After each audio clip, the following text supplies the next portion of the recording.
welcome back to APinkeClothlife, where we keep it real, practical, and doable, especially when you are working on a low income budget. So I just recently got back from the gym, y'all, so I am just chilling. I just showered, and this is what you got today, okay?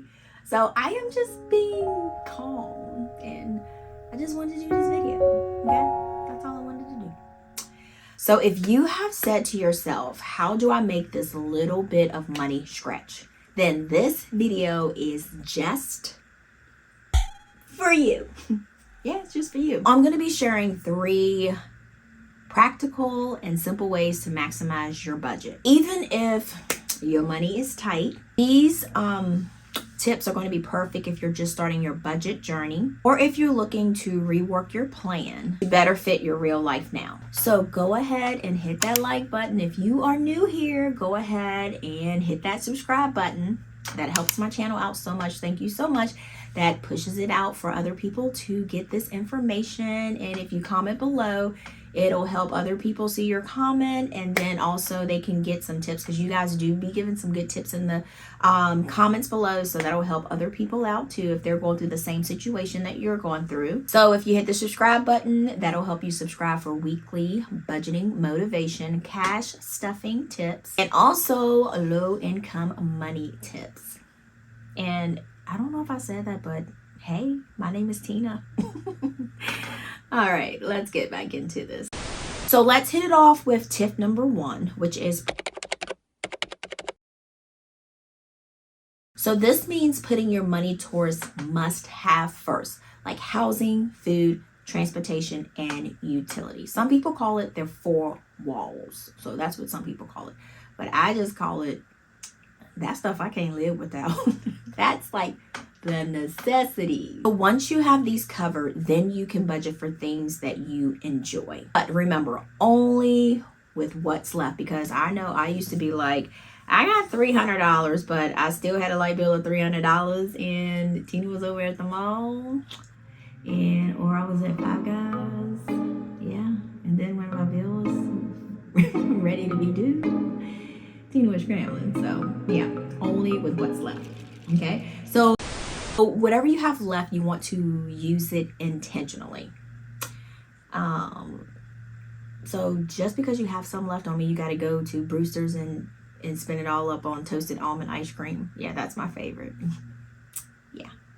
So you can put it towards like debt, savings, or like I said, small treats to treat yourself for those special moments. Because like I said, I know sometimes we get all caught up saying like, no, we get in this military mode where we're like, nope, we're just gonna go pay this bill, pay this bill, pay this bill, pay this bill, and I need to get my nails done. Nope, I'm not gonna get it, I'm just gonna pay this bill. You still have to treat yourself, because you just have to treat yourself. Yeah, because you're doing a good job. You want to make it fun to reward yourself. You don't want to make it as just something just stressful and that you're not having fun with. And you can also allocate those funds for sinking funds, like for car repairs, emergency funds, and things like that, or annual bills that come every year, so there's no big surprises to you. So I use the zero-based budget, which means that I give every dollar a job before the beginning of the month. So that's pretty much what zero-based budgeting is. So for example, we're going to use $500. So we're going to break it down. I'm going to do like $300 for rent. And y'all know this is an example because there is no rent nowadays that is $300. If it is rent for $300, it has got to be one of them little sheds from Lowe's or Home Depot. I mean, if you fix those things up, they can be nice. They can be nice. So we're going to go with $300 for rent. Let's say $50 for groceries, $40 for gas. And what we're going to do is we're going to keep going until we hit 0. So sometimes people also use some of the cash for a buffer. And even though that money is sitting there, you still count that in your zero-based budget because you did give it a job. It is sitting in your checking account. So just in case if something comes through that you forget, because we're human and we don't remember everything. I know I don't. I remember everything. No, I don't. No, I'm just joking. But yeah, so if you have something come through and you forgot, and you're like, dang, but guess what? You still have $200 left in your checking account, which came out of there, and you know overdraft fees. So it just pulled it from that, and that was a job that you gave that cash. All right. So once that, so you still have to take that out of the equation and then keep going and keep going and keep going until you get zero. So you can ask yourself, is this a need that keeps me going or a want that can wait? So whenever you're in a bind, just ask yourself, is this something that I need? Like gas. Yeah, my car don't run on air, so I have to get gas. Okay. But I mean, that new pocketbook, I mean, I guess I can use a grocery bag, put my stuff in. I guess, you know what I mean? I guess, but but I don't really need a pocketbook. Got a lot of them. I've been actually doing pretty good. I've been actually posting them on Mercari, so, and getting rid of them. But we'll talk about that in a little bit. Getting ahead of myself. So let's say like another example. Let's give another example, like those salad crisp stop. I love crisp. I love a good salad. I don't be getting a lot of meat or anything in there, but I just get like lettuce, cucumbers, carrots, the homemade ranch, bacon, blue cheese, cheddar cheese, salt and pepper, and oregano. I know that sounds good. I don't really like the chicken meat in there. I don't really like it. But anyways, or like the coffee stop, like we have a nice little small business that's here where we're at is Joe Beans. I love Joe Beans. It's so good. And the people that work there are super nice. But like those little stops. So a thing you can do is just like, I have an envelope for crisp. I have an envelope for Joe Beans. You can take and put $10 a week into that envelope. So that way you're not overspending and you are still enjoying life. Those little things. It's just those little things that you like. Cinnabon. We have a place called Cinnabon. They make like homemade cinnamon rolls. Like if I've worked hard all week and if I like, you know, did everything hustle and everything's caught up, I would love to have a huge big cinnamon bun that's about big as my head. Yes, they're about big as my head, and I got a little my head a little good size. Yeah, I mean, it's like $5 for a cinnamon bun, but if I worked hard all week, reward yourself. You don't want to make it like you just like, I gotta get this, I'm doing that. No time for fun, no time for pleasure. Reward yourself, okay? Don't look at me like that. Reward yourself. So let's hop into tip number 2, which is, I say it in all of my videos, I think. Track every spending that you do. Track every dollar. I mean, I cannot say that enough because I'm going to tell you, to be honest, it's like the first week you're tracking. You're like, oh, hey, got this. Second week, you're like halfway, like, dang, I forgot to write that down. Third week, you like,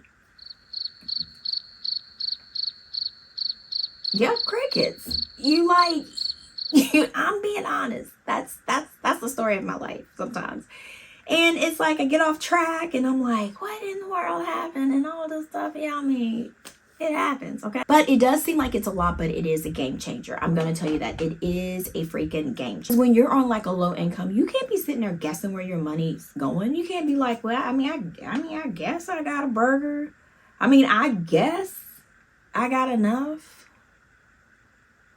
Did I do that? Yeah, you have to know exactly where every penny is going. So you can also maximize on this by using tracking apps.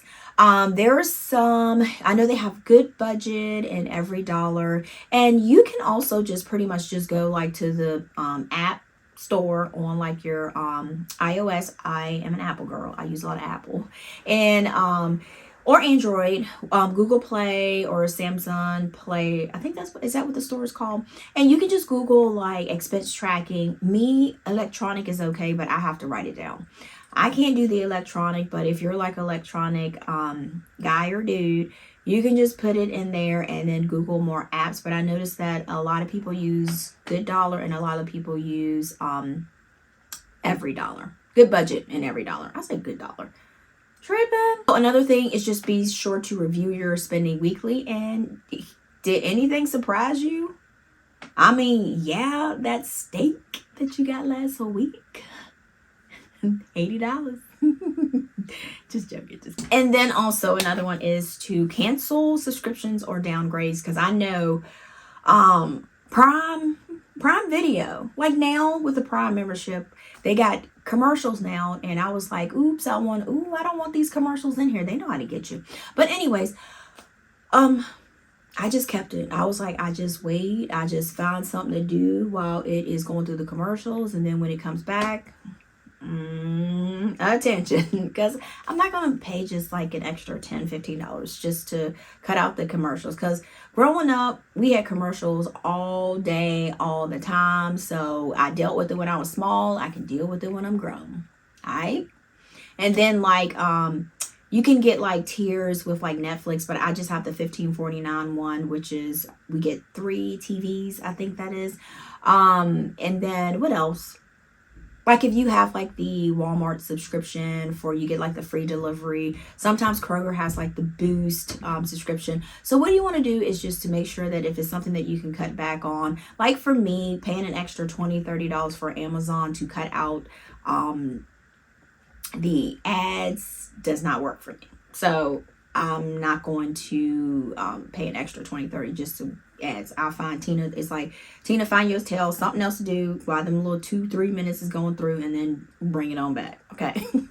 Bring it on back. Because I watch Tubi. Tubi has ads, commercials, and I sit through that. So Tubi's is long though. Tubi's is real long. But anyways, it's free, so I'm okay. So I realized that for me, that once I tracked my spending like I should, I mean, I'm not perfect with it, but I'm getting better. I did realize that I was spending over like $40 a week on snacks and knick-knack paddywhack at the Dollar Tree. So y'all remember when I used to have my Dollar Tree envelope, y'all? I ended up adding up that stuff, and it was cray-cray.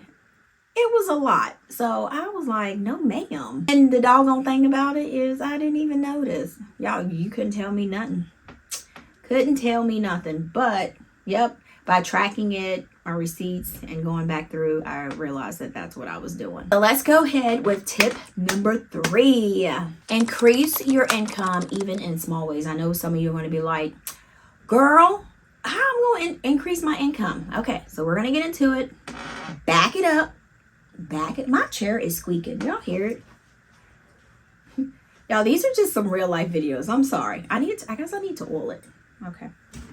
we gonna get there. Yeah, it's squeaking a little bit. So if you've already cut your budget like close to the bone, the only other way is to pretty much just to bring in extra income. I know that's easier said than done if you're like juggling a 9 to 5 like me, but it can be small. Okay, so here are some things that actually worked for me when I was starting out.